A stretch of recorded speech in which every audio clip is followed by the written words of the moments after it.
రాష్ట్రంలో ఒక్కసారిగా మారిన వెదర్. జిల్లాల్లో చాలా చోట్ల తేలికపాటి వర్షం.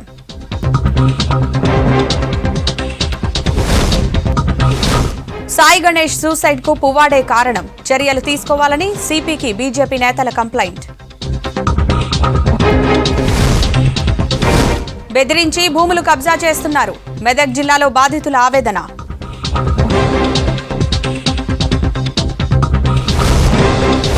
సాయుధ రైతాంగ పోరాట స్ఫూర్తితో మరో ఉద్యమం. రైతుల మరణాలు సర్కార్కు పట్టడం లేదన్న రేవంత్. మహబూబాబాద్లో టీఆర్ఎస్ కౌన్సిలర్ హత్య. వ్యాపార లావాదేవీలే కారణమన్న పోలీసులు.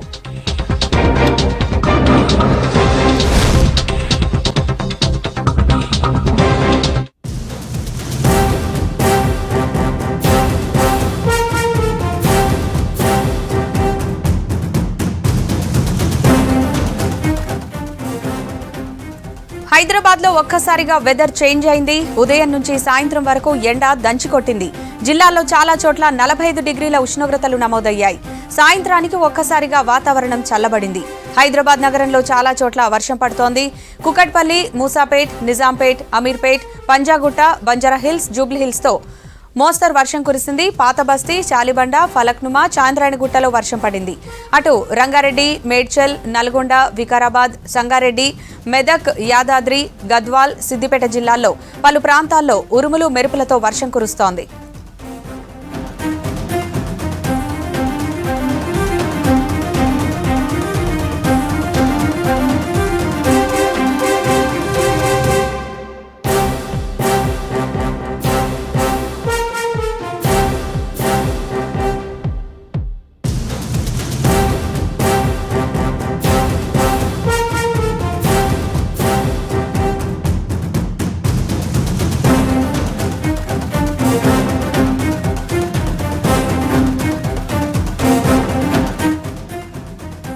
హైదరాబాద్ లో ఒక్కసారిగా వెదర్ చేంజ్ అయింది.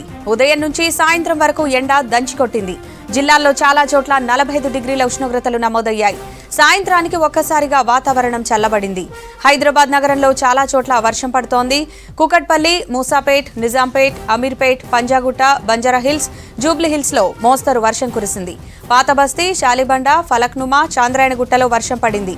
అటు రంగారెడ్డి, మేడ్చల్, నల్గొండ, వికారాబాద్, సంగారెడ్డి, మెదక్, యాదాద్రి, గద్వాల్, సిద్దిపేట జిల్లాల్లో పలు ప్రాంతాల్లో ఉరుములు మెరుపులతో వర్షం కురుస్తోంది.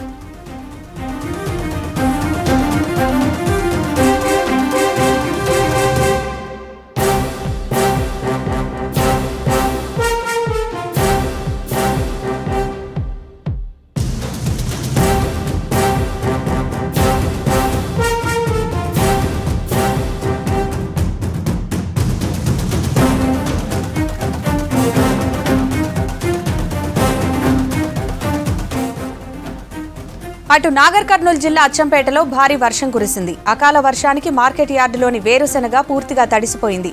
దీంతో చేతికొచ్చిన పంట నీటిపాలవడంతో అన్నదాతలు ఆవేదన వ్యక్తం చేస్తున్నారు. ప్రభుత్వమే ఆదుకోవాలని డిమాండ్ చేస్తున్నారు.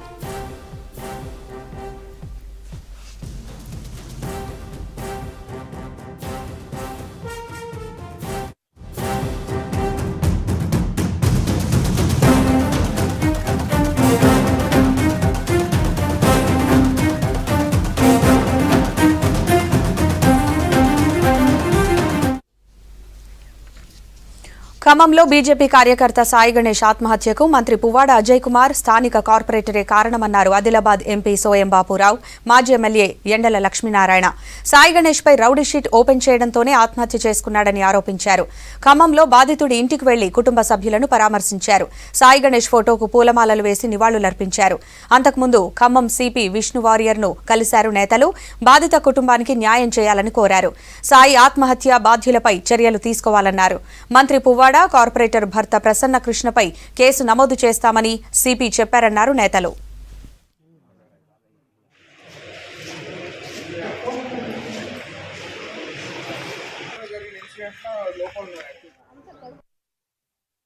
తన మీద ఒత్తిడి చేయడం వల్లే వారు చనిపోవడం జరిగింది. కాబట్టి మేము ఒకటే డిమాండ్ చేయడం జరుగుతుంది భారతీయ జనతా పార్టీ తరపున. ఏదైతే సాయి గణేష్కు ఏదైతే ఆత్మ శాంతి కలగాలంటే తప్పనిసరిగా వీరిద్దరి మీద కేసులు పెట్టి లోపల పెట్టాలని కూడా మేము డిమాండ్ చేస్తున్నాం. అదే రకంగా బతికున్నంగా పెడితే పర్వాలేదు, చనిపోయినాక కూడా కేసు పెట్టినారు అంటే ఇది చాలా విచిత్రం. పోయిన తర్వాత టెంట్ కూడా పంపలేదంటే ప్రజలు ఒక్కసారి టీఆర్ఎస్ ఈ గుండాలు ఏ విధంగా వివరిస్తున్నారో ఒకసారి అర్థం చేసుకోవాలని కూడా ప్రజల్ని విజ్ఞప్తి చేయడం జరుగుతుంది. ఇలాంటి వాళ్ళను తప్పనిసరిగా వీళ్ళు బయట ఉండే వీళ్ళకి అవకాశం లేదు, తప్పనిసరిగా ఈ రాష్ట్ర ప్రభుత్వం వాళ్ళ మీద కేసు పెట్టాలని కూడా భారతీయ జనతా పార్టీ డిమాండ్ చేస్తుంది. హిందూ మత పరిరక్షణను ప్రతి హిందువు బాధ్యతగా తీసుకోవాలన్నారు బీజేపీ నేతలు, ఆధ్యాత్మికవేత్తలు. ఇతర మతాల వారి దాడుల నుంచి హిందుత్వాన్ని కాపాడుకోవాలన్నారు. ఇందుకోసం డిజిటల్ మీడియాను ఉపయోగించుకోవాలన్నారు.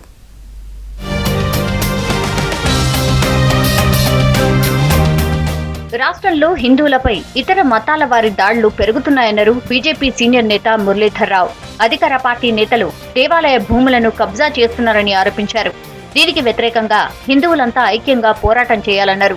దాడులను అడ్డుకునేందుకు హిందువుల రక్షణకు డిజిటల్ మీడియాను వేదికగా ఉపయోగించుకోవాలన్నారు. మంచిర్యాల జిల్లా కేంద్రంలో జరిగిన భారత్ నీతి డిజిటల్ హిందూ సమ్మేళనం కార్యక్రమంలో పాల్గొన్నారు మురళీధర్ రావు. తెలంగాణలో ముఖ్యంగా దేవాలయాలు కబ్జాకు గురవుతున్నాయి. ఎక్కడ చూసినా మాఫియాలు ఏవైతున్నాయో వాళ్ళందరూ కూడా అధికార పార్టీ యొక్క ఛత్ర ఛాయల్లో చేరి దేవాలయాలను కబ్జా చేస్తున్నారు, దేవాలయ భూములను కబ్జా చేస్తున్నారు. ఇది డిజిటల్ మీడియా ద్వారా అందరూ కూడా చేత పూనుకోవాలా, ప్రభుత్వాన్ని హెచ్చరించాలా, కబ్జాదారులను మాఫియాలను సమాజం ముందు పెట్టాలా అనేది నేను ఒక పిలుపునిస్తున్నాను. హిందూ మతానికి ప్రపంచంలోనే ప్రత్యేకమైన స్థానం ఉందన్నారు బీజేపీ జాతీయ కార్యవర్గ సభ్యులు మాజీ ఎంపీ వివేక్ వెంకటస్వామి. హిందుత్వంలో భాగమైన యోగాతో శారీరక, మానసిక ఆరోగ్యం, క్రమశిక్షణ పెరుగుతుంది అన్నారు. డిజిటల్ మీడియా ద్వారా హిందుత్వ ప్రచారాన్ని మరింత విస్తృతంగా చేయాలని సూచించారు. హిందువులపై దాడులు జరుగుతున్నా నిందితులపై ప్రభుత్వం చర్యలు తీసుకోవడం లేదన్నారు వివేక్ వెంకటస్వామి. మన దేశంలో అందరు నివసించే వాళ్ళందరూ కూడా వీళ్ళందరినీ కలుపుకొని ఈ దేశాన్ని ముందుకు తీసుకెళ్లాలని చెప్పి మన హిందూయిజం మనకు నేర్పిస్తుంది. యోగాలో మనం ఎట్లా వ్యవహరించాలి అన్ని రకాలుగా మనకు నేర్పిస్తుంది. అంటే ఈ యోగా ఒక హిందూయిజంలో కూడా ఒక పార్ట్ అన్నమాట. మనం ఈ డిజిటల్ ప్లాట్ఫామ్స్ని ఎట్లా వాడుకోవాలి, ఈ డిజిటల్ ప్లాట్ఫామ్స్ ద్వారా ఎట్లా హిందూయిజంలో మంచితనాలు ఉన్నాయో ఈ మంచితనాలన్నీ కూడా మనం ఎట్లా స్ప్రెడ్ చేయాలో, ఎట్లా అందరినీ కలుపుకొని పోవాలో అని చెప్పి మనం డిజిటల్ మీడియా ద్వారా చేయొచ్చు. భారత్ నీతి డిజిటల్ హిందూ సమ్మేళనానికి బీజేపీ నాయకులతో పాటు ఆధ్యాత్మికవేత్తలు కృష్ణమఠం స్వామీజీ, యోగానంద్ సరస్వతి గోపాల్తో పాటు బాబాజీ సత్యనారాయణన్ మౌర్య హాజరయ్యారు. బాబాజీ సత్యనారాయణన్ మౌర్య తన చిత్రలేఖనంతో ఆకట్టుకున్నారు. ఒక్క నిమిషం రాముని బొమ్మను, స్వామి వివేకానంద బొమ్మను గీసి అందర్నీ ఆశ్చర్యపరిచారు.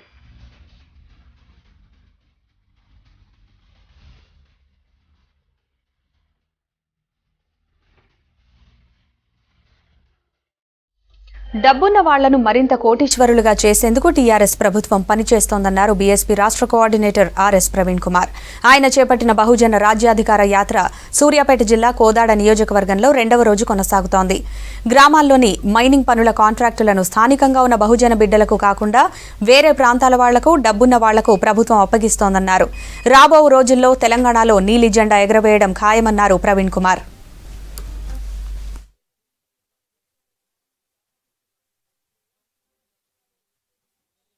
నోట్ల మట్టి కొట్టి మరి డబ్బున్నోళ్ళ చేతకు శ్రీమంతుల చేతులనే మరింత శ్రీమంతులుగా చేసే కార్యక్రమం అనేది ఈరోజు తెలంగాణ ప్రభుత్వం చేస్తున్నది.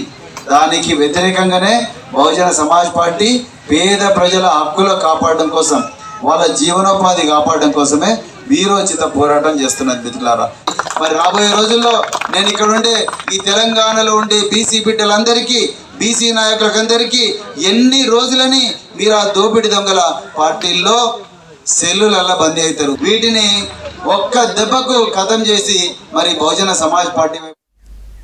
వరంగల్ కాంగ్రెస్ లో మరోసారి వర్గ విభేదాలు బయటపడ్డాయి. పీసీసీ చీఫ్ రేవంత్ రెడ్డి ముందే 2 వర్గాల నేతలు గొడవ పడ్డారు. వరంగల్ జనగామ జిల్లా అధ్యక్షులు నాయిని రాజేందర్ రెడ్డి, జంగా రాఘవరెడ్డి వర్గీయుల మధ్య తోపులాట జరిగింది. 2 వర్గాల నేతలు పోటాపోటీగా నినాదాలు చేసుకున్నారు. కొంతకాలంగా ఇద్దరు నేతల మధ్య కోల్డ్ వార్ నడుస్తోంది.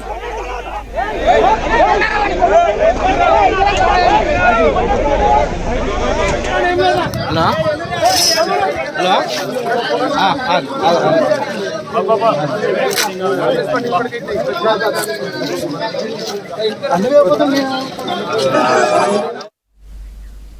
సింగరేణిని సీఎం కేసీఆర్ దోచుకుంటున్నారని ఆరోపించారు బీఎంఎస్ రాష్ట్ర అధ్యక్షుడు యాదగిరి సత్తయ్య. టీబీజీకేఎస్ నాయకులు బీఎంఎస్ కార్యకర్తలను బెదిరిస్తున్నారని మండిపడ్డారు. మంచిర్యాల జిల్లా కాసిపేట 2 గనిపై బీఎంఎస్ కార్మిక సంఘం సింగరేణి చైతన్య యాత్ర గేట్ మీటింగ్లో ఆయన పాల్గొన్నారు. మీటింగ్ అయిపోయాక టీబీజీకేఎస్ నాయకులు గొడవకు దిగారు. బీఎంఎస్ గోబ్యాక్ అంటూ నినాదాలు చేశారు. సింగరేణి ప్రైవేటీకరణ ఆపాలన్నారు. మైన్పై గేట్ మీటింగ్లు పెట్టొద్దని హెచ్చరించారు. దీంతో బీఎంఎస్ టీబీజీకేఎస్ నాయకుల మధ్య వాగ్వాదం జరిగింది. యూనియన్ మీటింగ్లను రాజకీయం చేయొద్దని సూచించారు బీఎంఎస్ నాయకులు.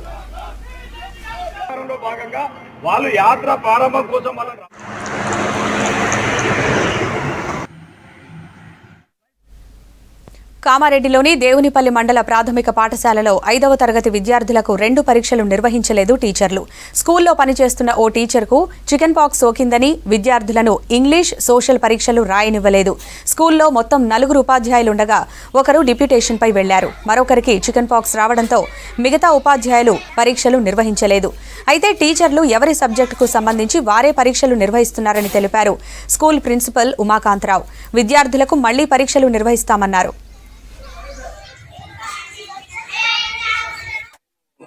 రెగ్యులర్ స్టాఫ్ 4 ఒక టీచర్ డిప్యూటేషన్లో ఉన్నది. మిగతా 3తో పాటు ఒక డిప్యూటేషన్ టీచర్ గత 2 నెలలుగా ఒక టీచర్ పనిచేస్తుంది. సంబంధిత టీచర్కు స్మాల్ పాక్స్ మరియు ఆ టీచర్ పిల్లలకు స్మాల్ పాక్స్ రావడం వల్ల నా అనుమతితోటి 3 రోజులు లీవ్ పెట్టింది సార్. అయితే ఆ టీచర్ మేడం పరీక్షలు ఉన్నాయని నేను అన్నాను. అయితే పరీక్షలు ఉంటే సార్ నాకు అది వచ్చినాక తీసుకుంటానని అన్నారు సార్. అందువల్ల ఆ టీచర్కు లీవ్ గ్రాంట్ చేయడం జరిగింది. ఇందులో ఎలాంటి దురుద్దేశం లేదు. నాకు కూడా సంస్థ పైన కానీ మా ఉపాధ్యాయుల పైన గౌరవం ఎంఈఓ కానీ ఎవరికి కూడా జవాభిప్రాయం లేదు.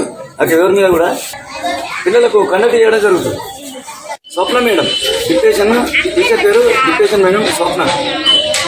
ఆ మేడం అన్నా సార్ మేము వచ్చినాక తీసుకుంటాం సార్. అంటే ఎప్పుడు తీసుకుంటారు మేడం, టైం అయిపోతుంది అని అంటే 2 రోజులు ఉంటుంది కదా సార్, నేను వచ్చి తీసుకుంటానని మళ్ళీ ఫోన్ చేస్తే. జయశంకర్ భూపాలపల్లి జిల్లా కాళేశ్వరంలో పుష్కర స్నానం చేశారు మంత్రి సత్యవతి రాథోడ్. ప్రాణహిత మాతకు హారతులిచ్చారు. ఆ తర్వాత కాళేశ్వర ముక్తేశ్వర స్వామిని దర్శించుకున్నారు మంత్రి. ఆలయంలో ప్రత్యేక పూజలు నిర్వహించారు.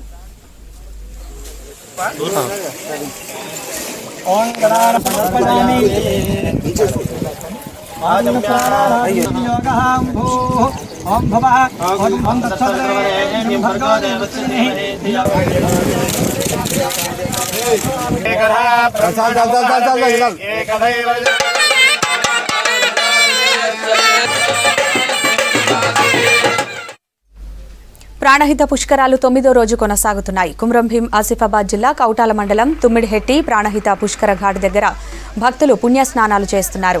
ఏపీ, తెలంగాణ, మహారాష్ట్ర, ఛత్తీస్గఢ్ రాష్ట్రాల నుంచి పుష్కరాలకు భక్తులు పెద్ద సంఖ్యలో తరలివస్తున్నారు.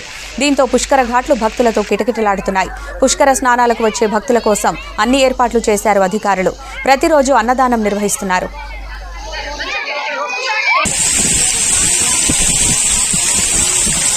మంచిర్యాల జిల్లా దండేపల్లి మండలం చెల్కగూడ రోడ్డుపై రైతులు రాస్తారోకో చేశారు. గూడెం సత్యనారాయణ స్వామి ఎత్తిపోతల పథకం పైప్ లైన్ను వెంటనే మార్చాలని డిమాండ్ చేశారు. నాసిరకంగా పైప్ లైన్ నిర్మాణం జరగడంతో ప్రతిసారి పైపులు పగిలి పంటలు నష్టపోతున్నామన్నారు. రైతులకు మద్దతు తెలిపారు బీజేపీ నాయకులు. బుధవారం గూడెం సత్యనారాయణ స్వామి ఎత్తిపోతల పథకం పైప్ లైన్ పగిలిపోయింది. దీంతో చెల్కగూడ, రెబ్బనపల్లి గ్రామాల మధ్య పంట పొలాల్లోకి భారీగా నీళ్లు చేరాయి. దాదాపు 100 ఎకరాల్లో చేతికొచ్చిన వరి పంట దెబ్బతింది. ప్రతిసారి పైప్ లైన్ పగిలి పంటలు దెబ్బతింటున్నాయంటున్నారు రైతులు. ఇవాళ చెల్కగూడ రోడ్డుపై ధర్నా చేశారు.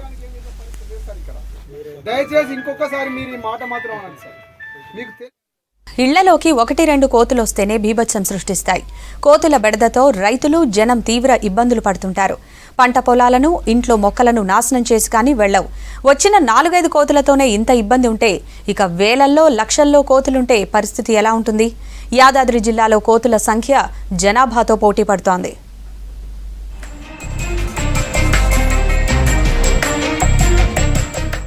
కోతులు ఊరికి 10-20 ఉంటాయి. జిల్లాకో 1000-10,000 ఉంటాయి. కానీ యాదాద్రి జిల్లాలో మాత్రం అక్కడి జనాభాతో పోటీ పడుతున్నాయి. జిల్లాలోని 17 మండలాల్లో 7,94,000 మంది ఉండగా 5 లక్షల గుంపులు కనిపిస్తున్నాయి. పంటలపై పడి నాశనం చేస్తున్నాయి. ఇండ్లలోకి వెళ్లి దొరికినవి ఎత్తుకెళ్తున్నాయి. కొన్ని చోట్ల మనుషులపై కూడా దాడి చేస్తున్నాయి. కోతులను నియంత్రించకుంటే వాటి సంఖ్య జిల్లా జనాభాను దాటే పరిస్థితి కనిపిస్తోంది. గతేడాది వరికి బదులు ఆరుతడి పంటలు వేయాలని సర్కార్ చెప్పింది. దీంతో అగ్రికల్చర్ ఆఫీసర్లు రైతులతో అవగాహన సదస్సులు నిర్వహించారు. అయితే ఆరుతడి పంటలు వేస్తే కోతులు నాశనం చేస్తాయని ఈ సదస్సుల్లో చాలా మంది రైతులు అధికారులకు చెప్పారు. దీనిపై స్పందించిన సర్కార్ కోతుల లెక్క తీయాలంటూ అధికారులను ఆదేశించింది. సర్వే ప్రారంభించిన యాదాద్రి వ్యవసాయ అధికారులు జిల్లాలోని 17 మండలాల్లోని 97 క్లస్టర్లలో కోతుల గుంపులు ఎన్ని, వాటిలో ఉన్న కోతుల సంఖ్య ఎంత అనే లెక్కలు తీశారు. జిల్లాలో 3,773 గుంపులు ఉన్నాయని, ఒక్కో గుంపులో 35 నుంచి 200కు పైగా కోతులు ఉన్నాయని గుర్తించారు. ఈ లెక్కన మొత్తంగా 5,17,578 కోతులున్నాయని తేల్చారు. ఆలేరు డివిజన్లో 686 గుంపులు ఉండగా 1,65,204 కోతులు ఉన్నాయి. భువనగిరి డివిజన్లో 1,306 గుంపులుండగా 1,08,556 కోతులు ఉన్నాయి. అలాగే యాదగిరిగుట్ట డివిజన్లో 990 గుంపులుండగా 1,67,631 కోతులు ఉన్నాయి. చౌటుప్పల్ డివిజన్లో 791 కోతుల గుంపులు ఉండగా 31,187 కోతులు ఉన్నాయని తేల్చారు. జిల్లాలోని 17 మండలాల్లో సర్వే చేయగా జనవరికి కోతుల సంఖ్య 5,17,578కి చేరింది. ఇందులో ఆడకోతుల సంఖ్య దాదాపు 3 లక్షలకు పైగా ఉంటుంది. మగ కోతుల సంఖ్య 2 లక్షలకు పైగా ఉంది. కోతుల జీవితకాలం 14 నుంచి 30 ఏళ్ల వరకు ఉంటుంది. ఒక్కో కోతి జీవితకాలంలో కనీసం 10 పిల్లలకు జన్మనిస్తుంది. ఈ లెక్కన వాటి జీవితకాలం, సంతానోత్పత్తిని పరిశీలిస్తే జిల్లా జనాభాను మించే అవకాశం కూడా ఉంది.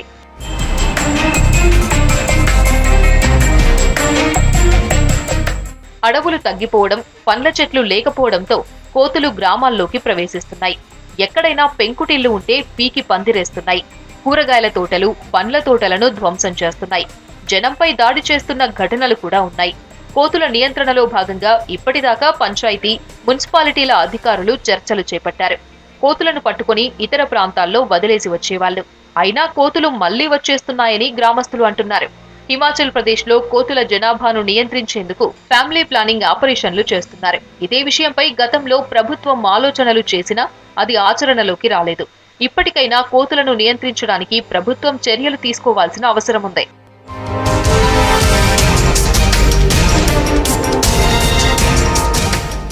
రాజాపేట, గుండాల మండలాల్లో జనం కంటే కోతుల సంఖ్య ఎక్కువగా ఉంది. ఇటీవల ఆరోగ్య శాఖ విడుదల చేసిన లెక్కల ప్రకారం రాజాపేట మండలంలో 37,902 మంది ఉండగా, వ్యవసాయ శాఖ లెక్కల ప్రకారం కోతుల సంఖ్య 79,200గా ఉంది. గుండాలలో 31,000 మంది జనాభా ఉండగా 77,709 కోతులు ఉన్నాయి. ఆలేరులో 12,950, ఆత్మకూరులో 14,230, మోత్కూరులో 33,265, అడ్డగూడూరులో 27,650, భువనగిరిలో 13,676, బీబీనగర్లో 32,250 కోతులున్నాయి. అలాగే భూదాన్ పోచంపల్లిలో 30,740, వలిగుంటలో 31,620, బొమ్మల రామారంలో 8,530 కోతులు ఉన్నాయి. తుర్కపల్లిలో 32,250, యాదగిరిగుట్టలో 22,701, మోటకొండూరులో 24,350, సంస్థాన్ నారాయణపూర్లో 15,667, చౌటుప్పల్లో 10,520, రామన్నపేటలో 50,000 కోతులు ఉన్నాయి. ఇవి Telangana updates. Keep watching V6 news.